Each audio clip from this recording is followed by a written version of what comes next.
ছোলা তো আমরা সবাই খাই, কিন্তু এমন এক ছোলা আছে যা খেতে হলে আপনাকে দাঁড়াতে হবে দীর্ঘ লাইনে।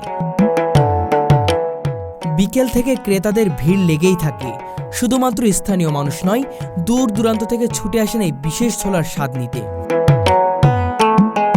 কেমন এই ছোলা, কেন এত জনপ্রিয় জানতে হলে চলুন আলামিনের দোকানে।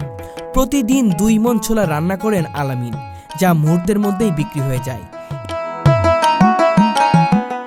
এই ছোলা খেতে হলে শুধু টাকা থাকলেই হবে না, লাগবে ধৈর্য, কারণ লাইন ধরে দাঁড়িয়ে অপেক্ষা করা চাই।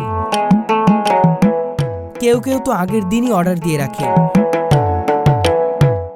আলামিন নিজেই এই ছোলা রান্না করেন। তার হাতে থাকা বিশেষ মশলার ফর্মুলায় তৈরি হয় এই অনন্য স্বাদের ছোলা, যা খেতে হলে মনে হবে যেন গরুর মাংসের কোনো বিশেষ রান্না খাচ্ছেন। প্রতি কেজি ছোলা বিক্রি হচ্ছে মাত্র 180 টাকায়।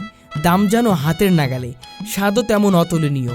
শুধু এলাকার মানুষ নয়, আশেপাশের কয়েকটি জেলা থেকেও আলামিনের ছোলা খেতে ছুটে চলে আসেন মানুষ। সাধারণত মুড়ির সাথে খাওয়া হচ্ছে এই ছোলা। আপনি যদি স্বাদের দুনিয়ায় এক অনন্য অভিজ্ঞতা নিতে চান, তাহলে একবার হলেও আলামিনের দোকানের ছোলার স্বাদ নিতেই হবে।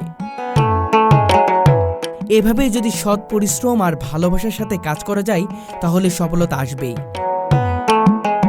আপনিও যদি কখনো এই এলাকায় আসেন, তাহলে অবশ্যই